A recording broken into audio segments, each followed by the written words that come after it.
Hey, and welcome to the highlights of episode number 169 with Alexandra Franzen. Some of my favorite parts of this episode were when she gives us her epic writing tips and her 3 ingredients for masterful writing. Plus, I also love it when she shares the 2 things to make a successful piece of work. I also love her keys to moving through vulnerability hangovers. And I loved it when she shares why she quit social media and the benefits she has gained from it. But there is so much more wisdom, inspiration, and knowledge that you get in the full episode. So to listen to the full podcast and get all the info in the show notes, head on over to melissaambrosini.com/169 right now. Alexandra, welcome to the show. I'm so excited to have you on the show today. But before we dive in, can you tell us about your story and how you got to where you are today doing the work that you now do? Yeah, sure. So I work as a writer. I've written several books, both fiction and nonfiction. I also have written articles for many, many publications, and I work with clients. So companies will hire me for different types of writing and editing projects, sometimes project development, like developing a brand new podcast or YouTube show or something like that. So I get to work with a lot of cool clients as well. And I also am, as of now, this hasn't really even been announced publicly yet, but I'll break the news here. I'm also the editor of a new publishing imprint, a new division of a publishing company, and we are specializing in tiny books, meaning short books that are around 150, 100 pages or less. So I get to select those books and mentor the authors and get them ready for publication, which is really exciting too. So long story short, I do lots of things related to writing and words.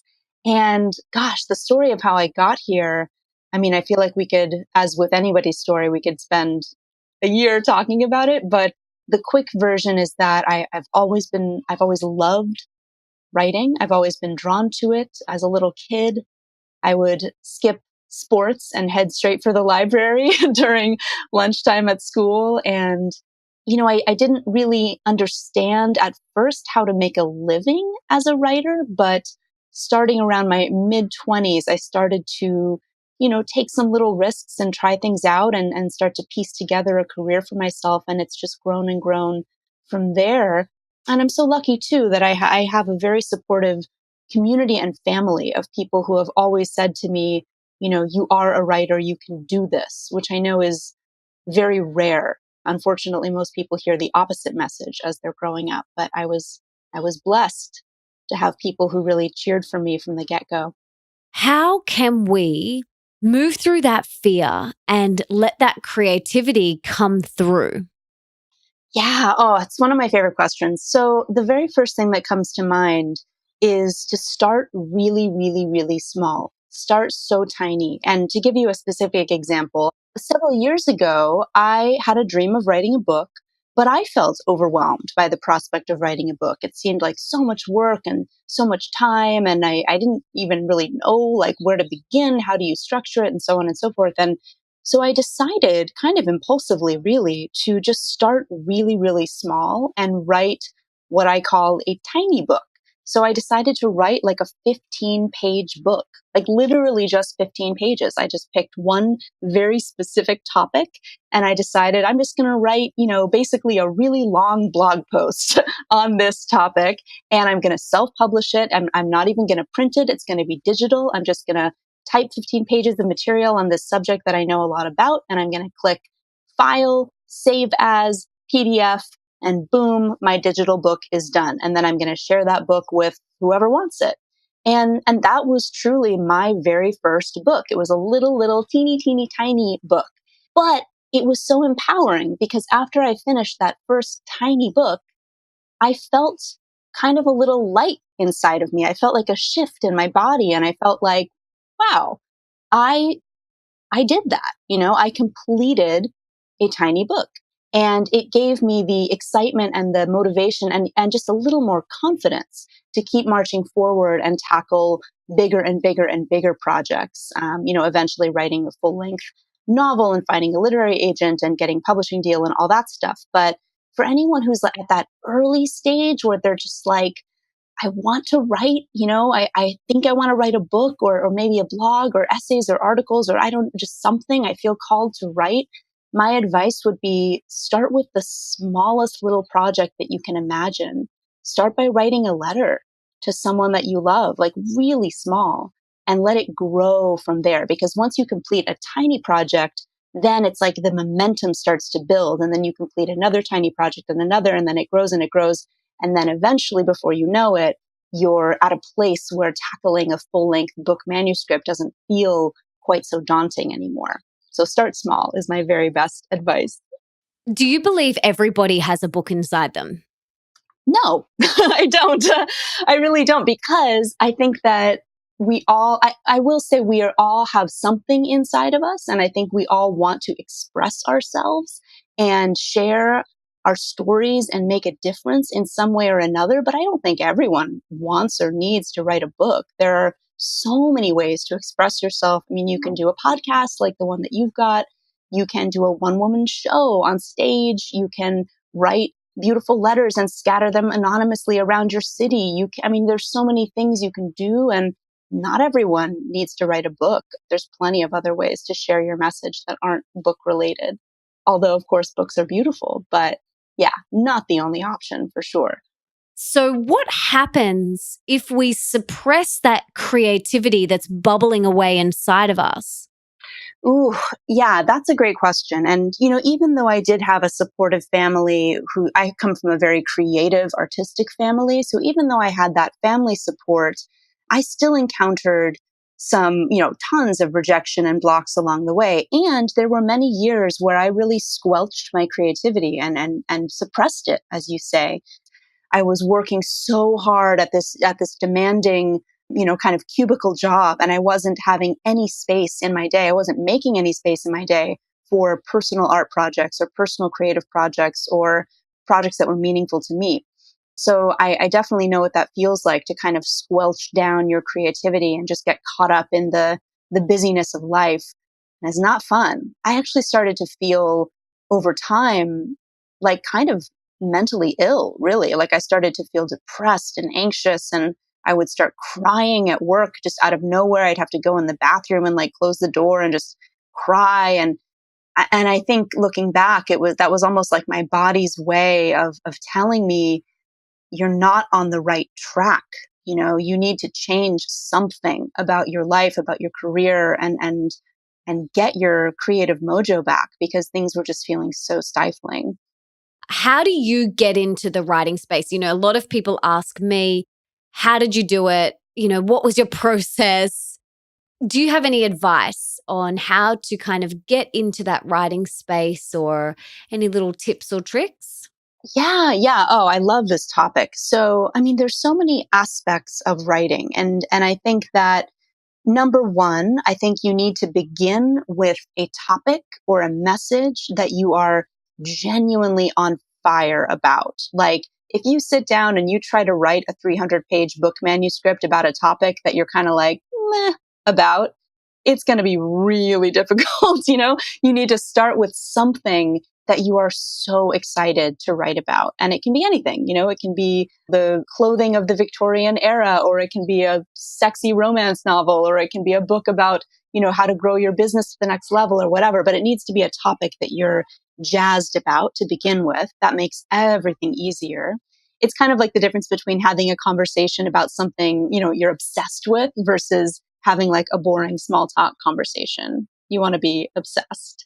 So that's number one. And then I also feel that your environment is so important. I'm always saying to my clients and to my students who come to writing classes, you need to set up a beautiful space for yourself. I think that's so important. And, it doesn't have to be that you go and rent an office somewhere. It can be a corner of your home, or a corner of your bedroom, or a corner of your kitchen, or whatever you can manage. But I think having a beautiful space where there's, you can light a candle and there's a lovely flower, and you can put on your headphones and listen to your favorite music and maybe look out the window. I think that's so important, combined with environment, of course, time, carving out time that is just for you and just for this project. And that, I think, is often the hardest thing for people for so many reasons, partly just because life is busy, but partly because I find that many people feel like they don't really deserve to take that time. They feel like,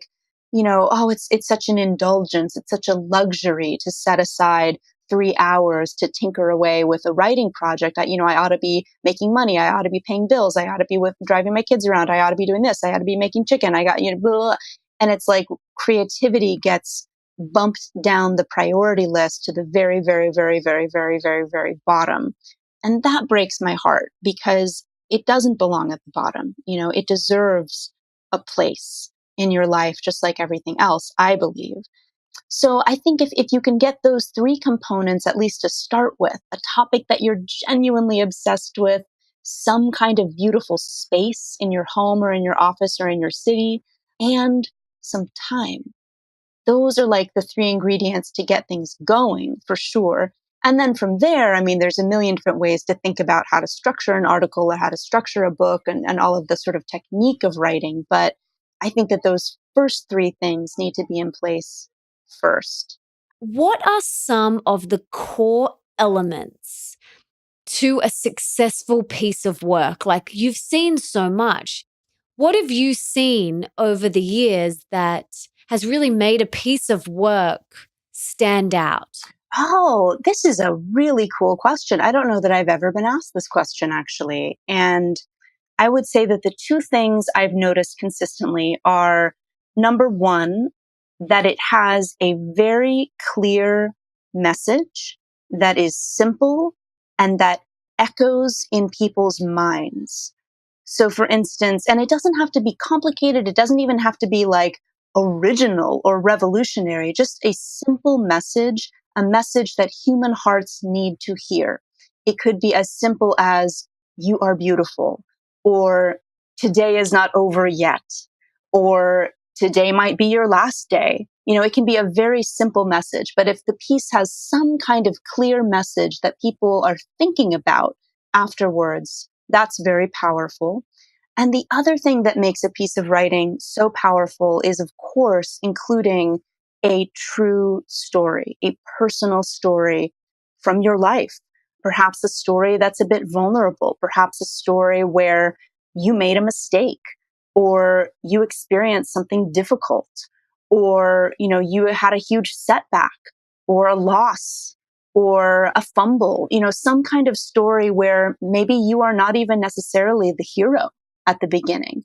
Anytime you can share a personal experience, a personal story, immediately that makes your writing so much more powerful, because the people reading, the people in the audience are going to be nodding and going, oh my gosh, me too. Or I feel less alone now. Or, oh my God, I thought I was the only one. Thank you for sharing that. Or even if they don't relate to your story in that kind of direct way, they'll be drawn in by your story because they'll understand, wow, they'll connect with your humanity, your humanness. There's often times where I walk off stage or walk away from writing something and have what I call a vulnerability hangover. Do you experience that?